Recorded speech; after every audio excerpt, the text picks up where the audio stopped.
Selamat pagi pemirsa, senang sekali rasanya bisa berjumpa lagi di program Ayo Sehat, tentunya dengan sejumlah informasi dan juga inspirasi seputar dunia kesehatan. Tidak lupa kami ingatkan kepada Anda untuk tetap patuh terhadap protokol kesehatan dan semoga pandemi COVID-19 ini bisa kita lalui bersama-sama. Untuk terus mengetahui informasi kesehatan, pemirsa bisa memfollow Instagram Ayo Sehat di @ayosehat_kompas.tv dan juga di kanal Ayo Sehat di YouTube Kompas TV. Pemirsa, hari ini Ayo Sehat akan membahas mengenai kontrasepsi. Bagaimana memilih kontrasepsi yang tepat untuk keluarga sehat? Nanti kita akan berbincang dengan dokter spesialis obgyn, Dr. Vita Maulina. Sebelumnya, kita mulai Ayo Sehat bersama saya, Elgin Fridianto.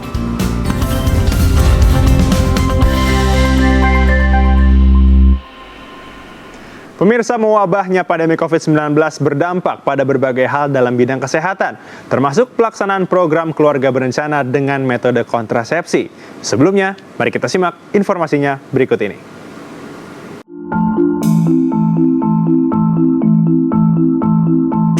Pemirsa, kehamilan biasanya berarti kabar gembira. Namun selama setahun terakhir di masa pandemi ini, angka kehamilan secara nasional diprediksi melonjak. Begitu juga dengan angka kematian ibu dan anak.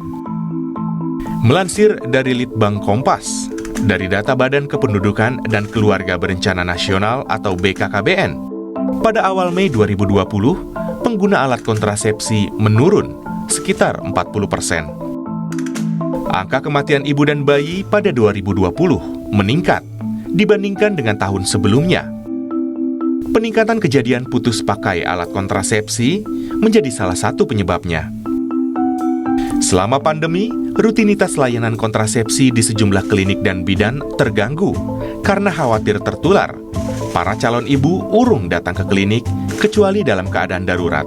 Sementara itu, sejumlah tenaga kesehatan dan fasilitas kesehatan pun harus mengurangi layanan agar tak berpotensi sebagai penular, sehingga akses dan layanan kontrasepsi pun menjadi terkendala. Lantas, bagaimana memilih kontrasepsi yang sesuai dan sehat di masa pandemi ini? Temukan jawabannya di Ayo Sehat.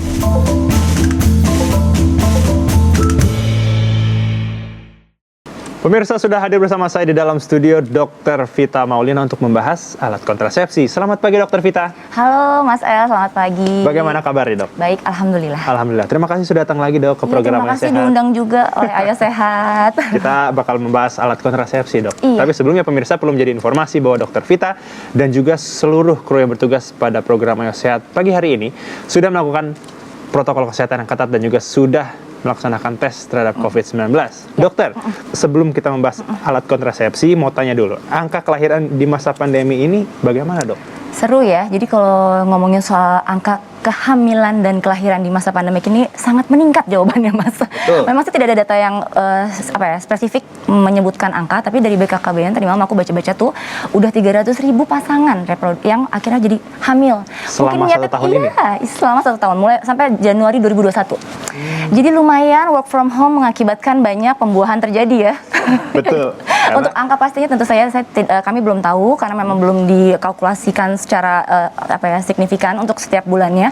Tapi sementara sampai Januari 2021 meningkat 300.000. Baik. Ya, Berarti banyak pasien yang langsung manfaatnya luar konsultasi biasa. dengan Dr. Vita. Pandemik ini ternyata ada efek baiknya juga. Ada efek baiknya juga, betul. Nah, Iya, betul. dokter, berikutnya kita akan membahas nih soal jenis-jenis dari kontrasepsi. Ya. Yang pertama, kita akan membahas di sebelah kiri dokter. Ada papan Yang pertama tulis, ada alat ada papan tulis. Iya, siap. Jenis kontrasepsi yang pertama adalah kontrasepsi alami, sistem KB kalender dan juga Ya. menyusui. Silakan dokter dijelaskan. Jadi gini, anak-anak, salah ya. Untuk Mas El dan mungkin Mams di rumah yang mau tahu juga soal kontrasepsi. Betul. Prinsipnya gini, sebelum memulai jenis-jenis, kita harus tahu dulu manfaat dari kontrasepsi Mas El. Benar. Kontrasepsi itu sebenarnya ada 3 manfaatnya. Yang pertama, dia menjarakan, lalu kedua menunda, yang ketiga menghentikan.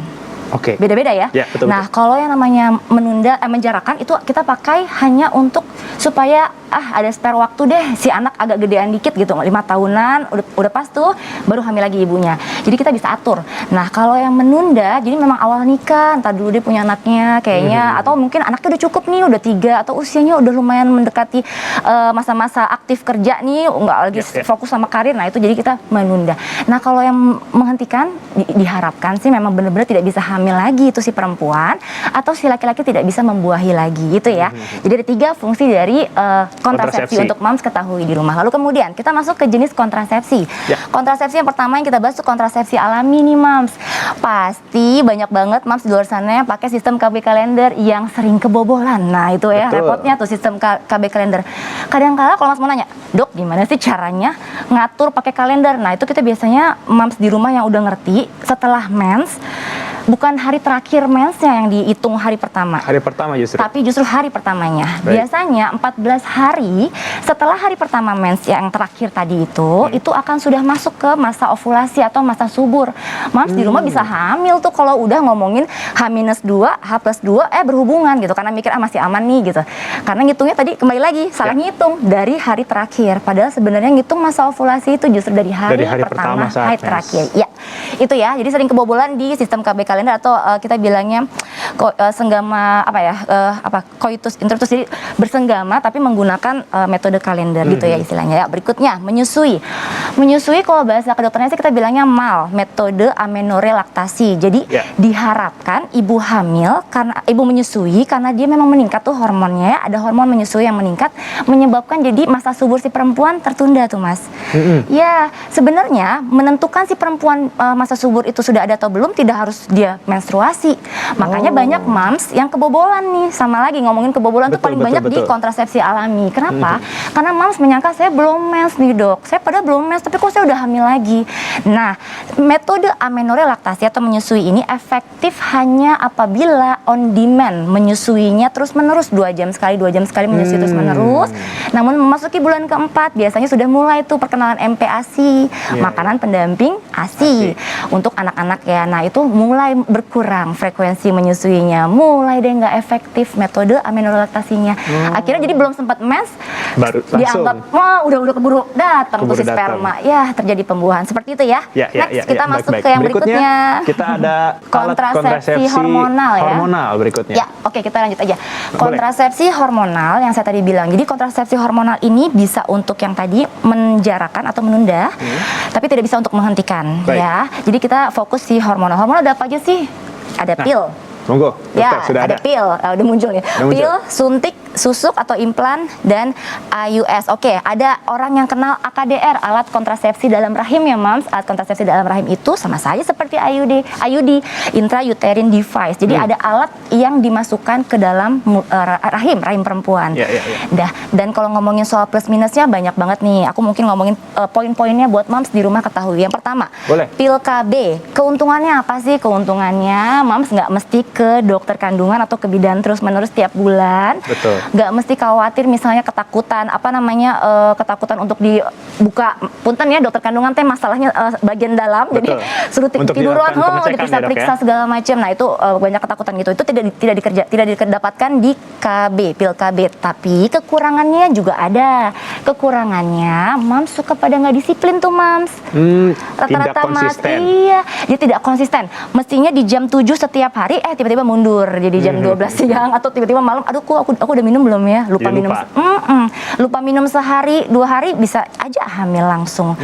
Jadi jangan khawatir menggunakan pil ini bukannya malah bikin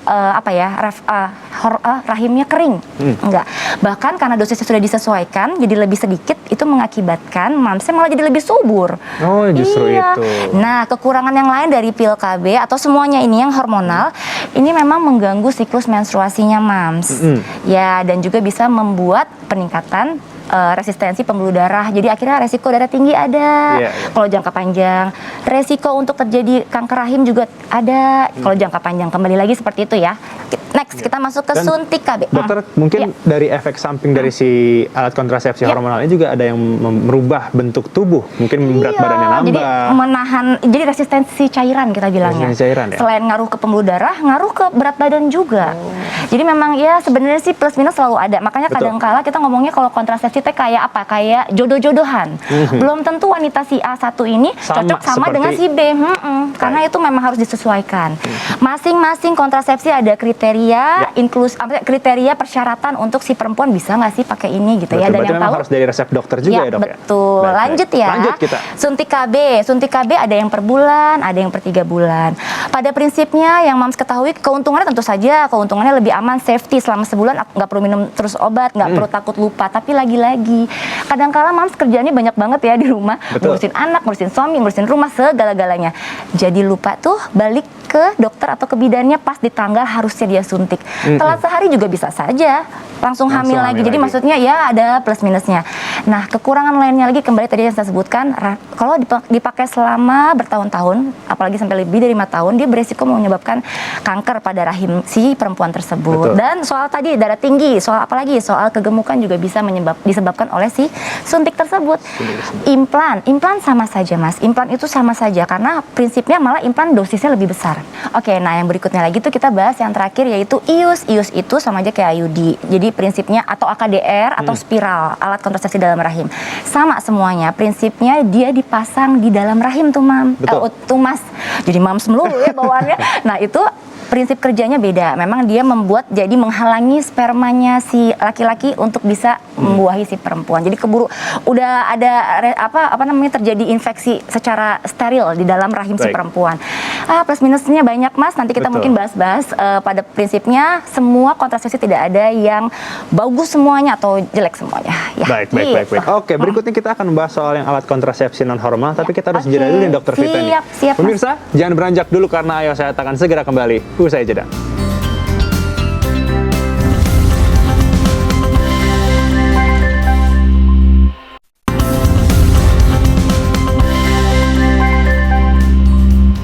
Terima kasih pemirsa, Anda masih menyaksikan program Ayo Sehat masih dengan Dokter Vita. Dokter, kita akan lanjutkan dengan alat kontrasepsi non hormonal. Kita bisa lihat kembali. Ayo kita lihat papan berikut ini.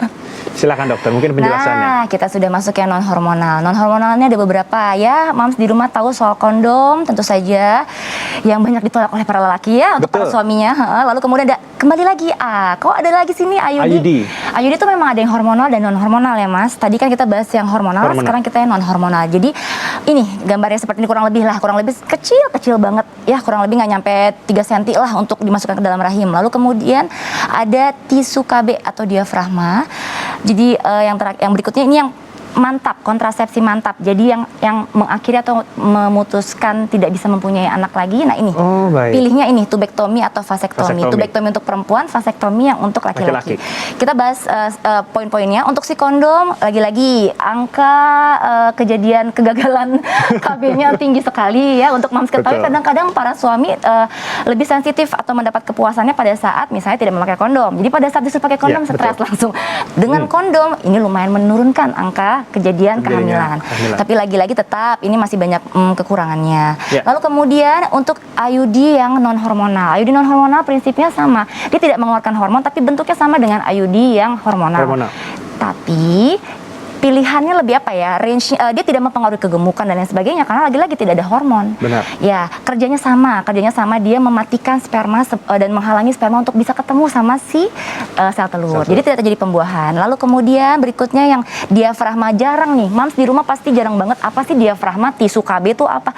Jarang sih memang kita sosialisasikan karena memang untuk Asia terutama Indonesia risih tuh perempuan masukin membran gitu ya, seperti kayak tipis ya alatnya tapi dimasukin ke vagina agak risih, belum terbiasa. Jadi memang untuk sosialisasinya belum terlalu kami sosialisasikan. Karena memang juga untuk individu juga agak takut memasukkan benda asing ke dalam tubuh. Jangankan ngomongin soal KB gitu, kadang-kadang obat aja dimasukin ke vagina mereka langsung duduk, jangan deh obat minum aja. Nah, jadi pasti banyak Mams di rumah yang tidak kenal namanya diafragma, padahal ada Mams itu non hormonal. Dia menghalangi prinsipnya untuk masuknya sperma ke dalam rahim. Berikutnya tubektomi dan vasektomi. Tubektomi ini untuk ada metodenya mengikat dan memotong. Jadi yang dipotong sama diikat apanya rahimnya? Bukan. Jawabannya adalah saluran yang menjembatani sel telur yang keluar dari indung telur masuk ke dalam rahim. Nah, sebenarnya mempengaruhi nggak sih? Jadi si perempuannya jadi nggak sehat atau jadi nggak bisa menstruasi? Nggak mempengaruhi sama sekali. Tetap dia bisa menstruasi, tetap dia bisa berhubungan dengan puas. Namun menghalangi untuk terjadi pembuahan. Jadi spermanya nggak ada akses jalan tol tuh untuk masuk ke dalam untuk ketemu si sel telurnya Betul, gitu ya. betul. Lanjut vasektomi. Nah, ini urusannya Mas El nih. Jadi Urusan saya. belum Baik, nikah betul, udah ngomongin betul. KB. Jadi vasektomi dia saluran, tadi kan saluran si perempuan saluran Betul. tuba namanya ya. Kalau ini saluran vas deferens, dia saluran yang menghubungkan pabriknya si testis ke si Mr. P. Baik. Jadi untuk keluar spermanya pada saat ejakulasi, dia harus lewat si vas deferens tersebut dan itu yang di-cut, ya itu yang dioperasi sama si dokternya. Tapi tidak akan menyebabkan efek samping, Dok? Atau tetap ada efek ejakulasi, samping? tetap bisa Oke. menikmati hubungan, jadi nggak ada, itu mitos ya kalau ada yang bilang soal jadi nggak puas pasangan, nggak Betul, sama sekali betul. nggak. Oke, Baik, gitu. baik, baik. Oke, Ya. berikutnya. Dokter Vita, kita akan membahas mengenai, ini sekarang nih, Ya, pertanyaan gimana, netizen. gimana? Netizen, ayo netizen. Banyak yang gimana, ingin netizen? melakukan konsultasi, Dok. Ya, Mungkin kita bisa lihat yang pertama ini, emang benar, kalau habis lepas KB kandungan, bakal kering dan susah punya anak lagi. Hayo, KB-nya teh KB yang mana? Ada yang tadi kan kita sebutin, Betul. yang alami kah, yang hormonal kah, atau non hormonal? Nah, ini buat netizen yang nanya, mungkin kayak arahnya lebih ke yang hormonal ya, karena Ya. rata-rata yang yang dikenal sama masyarakat umum, KB hormonal bisa bikin susah punya anak, KB hormonal bisa bikin rahim kering. Itu mitos jawabannya. Baik. Ya, karena apa? Kalau pada prinsipnya gini, gangguan mens tentu iya ada, tapi apakah buat jadi rahim kering itu tidak ya, Tidak. atau bakal susah punya anak? Tapi memang ada spare waktu nih, terutama untuk yang implan. Jadi karena dia dosisnya lumayan besar nih, Mas, dan memang dia bisa bekerja, dia bekerjanya gini, keluar sedikit-sedikit hormonnya. Makanya dia bisa range-nya lumayan sampai 5 tahunan ya, 3 sampai 5 tahunan. Itu jadi membuat pada saat dilepas ada sisa-sisa hormon di tubuhnya. Oh, oke. Jadi itu memang butuh waktu sekitar kurang lebih ya 3-6 bulanan. Berbeda-beda setiap perempuan. Lagi-lagi, Mams harus tahu, KB efeknya ke tubuh Mams beda-beda. Mams satu dengan Mams yang lainnya, KB satu Tidak dengan sama. KB lainnya semua beda. Baik. Lalu, jadi Baik, ini baik. jawabannya mitos ya. Mitos berarti. Oke, Berikutnya, baik. netizen yang lain. Pertanyaan dari netizen, Ayudi terpasang sudah 10 tahun belum ganti. Masih efektif nggak ya? Jadi Mams, untuk yang di rumah nih, yang bingung, aduh nggak sempet ke dokter, lagi pandemik, terus nggak dianterin, atau apalah, dan kesibukan lainnya, itu kalau udah sampai 10 tahun ya kira-kira atuh Mams. Betul. Lepas aja, terus langsung kalau bisa dipasang langsung. Kapan sih enaknya pasang KB IUD atau lepas adalah pada saat menstruasi, Mams. Jadi pada saat menstruasi itu mulut rahimnya terbuka sedikit. Jadi pada saat penarikan benang atau pemasangan tidak akan nyeri untuk Mams. Seperti itu. Baik, baik, baik. Oke, perbincangan kita soal alat kontrasepsi ini masih menarik, Ya. dokter. Tapi kita harus jeda sejenak Oke, dulu. siap. Pemirsa, jangan beranjak dulu karena Ayo Sehat akan segera kembali. Usai jeda.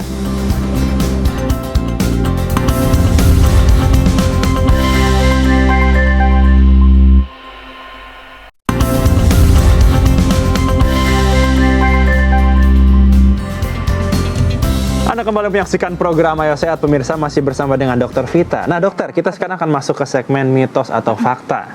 Kita sudah ada properti, Iya monggo nih, dipegang. dikasih. Dokter, kalau misalnya memang Ini, fakta atau mitos, bisa langsung tunjukkan ke kamera dan langsung Oke, menjelaskan ya. siap. Oke, yang pertama, kita bisa lihat yang pertama. Ini ada mitos atau fakta, dokter. Penggunaan pil kontrasepsi dapat menurunkan tingkat fertilitas perempuan meski telah menghentikan pemakaian. Oke, jawabannya ini. Mitos, silahkan penjelasannya, dok. Kenapa? Tadi aku udah jelasin ya. Sekarang KB kontrasepsi yang hormonal, terutama misalnya kayak pil gini, malah kalau telat minum sehari aja bisa hamil. Kenapa? Karena sekarang dosisnya sudah diturunkan. Dulu tuh 50 mikrogram, sekarang udah mulai makin diturunkan, disesuaikan. Supaya efek samping ke yang tadi saya bilang, vaskularisasi pembuluh darah menurun, resiko yang jelek-jeleknya menurun. Jadi memang akhirnya jadi malah makin subur. Nah, jadi mitos ya. Jadi mitos. Oke, Mams. Pemirsa, itu mitos. Berikutnya, mitos atau fakta, Dokter Vita. Ya. KB spiral banyak dipilih sebagai alat kontrasepsi wanita karena tahan lama, praktis, dan relatif aman digunakan bahkan bagi ibu menyusui. Ini setengah-setengah. Oke, tapi ini fakta. Fakta. Ya, Baik. fakta. Kenapa tadi aku sempat ngomong setengah-setengah? Karena sebenarnya masyarakat umum di luar sana banyak yang masih takut nih Mas sama IUD. Sama Oke. alat kontrasepsi dalam rahim atau yang kita sebut spiral, itu masih banyak yang takut. Tapi apakah efektif seperti yang tadi disebutkan? Betul sekali, efektif banget karena kontrolnya per tahun, cuma setahun sekali, terus tidak perlu bolak-balik dan tidak memasukkan hormonal ke tubuh dia gitu Baik. kan. Malah lebih efektif banget, kecuali syaratnya adalah tidak ada penyakit menular seksual. Baik. Jadi sangat efektif, betul. Fakta. Berarti itu fakta. Ya. Oke. Berikutnya, Dokter Vita. Mitos atau fakta? Program KB pada pria dapat mempengaruhi kejantanan. Nah, itu Ini bagaimana dia. nih? Gak usah Dokter. perlu tadi udah dijelaskan ya. Jadi prinsipnya ini jawabannya adalah mitos. Jawabannya adalah mitos pemirsa. Iya, karena Tenang kita- saja. tenang saja. Jadi gini, ini untuk para laki-laki, para suami sih, kenapa jadi laki-laki ya? Terlalu umum ya. Umum. Kalau bisa ya suami-suami yang memang sayang banget sama istrinya. Oh, Cie. harus dong. Boleh banget memilih kontrasepsi. Jadi sebenarnya tidak mempengaruhi ejakulasi. Para dedi di rumah bisa tetap puas berhubungannya karena tidak ada saraf yang bagaimana gitu ya, Ya, di-cut gitu sampai akhirnya tidak merasakan hubungan, tidak, itu salah banget. Lalu ejakulasi tetap keluar, cairan ejakulasi tetap keluar, tapi yang tidak keluar yaitu tadi spermanya. Spermanya tidak keluar. Ya, jadi jawabannya mitos ya. Jadi jawabannya adalah mitos Oke. pemirsa. Baik, berikutnya. Mitos atau fakta dokter? Banyak ya. Banyak. Mitos fakta seputar ini ternyata banyak. Mitos atau fakta pil kontrasepsi tidak boleh digunakan pada perempuan yang memiliki hipertensi. Nah, gimana sudah nih? terjawab tadi ya soal pil kontrasepsi. Pil itu kan hormonal, jadi ya kita masukin hormon ke dalam tubuh. Jawabannya adalah ini. Jawabannya adalah fakta, pemirsa. Karena semua yang berbau-bau hormonal, yang disebut-sebut ada hormonalnya seperti pil, suntik, implan tadi ya, terus ada spiral yang ada hormonnya itu Ais. bisa mengganggu pembuluh darah si perempuan dan bisa menahan air yang keluar dari tubuh dia. Jadi akhirnya refleks di tubuhnya itu adalah, respon tubuhnya adalah dia darah tinggi deh akhirnya. Baik. Iya, pemakaian jangka panjang juga sebenarnya hormonal lebih beresiko untuk perempuan. Baik. Iya. Terima kasih Dokter Vita untuk Sama-sama. informasinya. Semoga seluruh informasi yang diberikan oleh Dokter Vita ini bermanfaat Amin. untuk pemirsa Ayo Sehat di rumah. Usai sudah 30 menit kami menemani Anda di program Ayo Sehat edisi kali ini. Tetap saksikan program Ayo Sehat setiap hari Senin hingga hari Jumat pukul 10.30 waktu Indonesia bagian Barat hanya di Kompas TV, independen, terpercaya. Saya Algin Fredianto bersama dengan Dokter Vita pamit undur diri. Ingat, tetap patuhi protokol kesehatan, menjaga jarak, mencuci tangan, dan juga menggunakan masker. Sampai jumpa.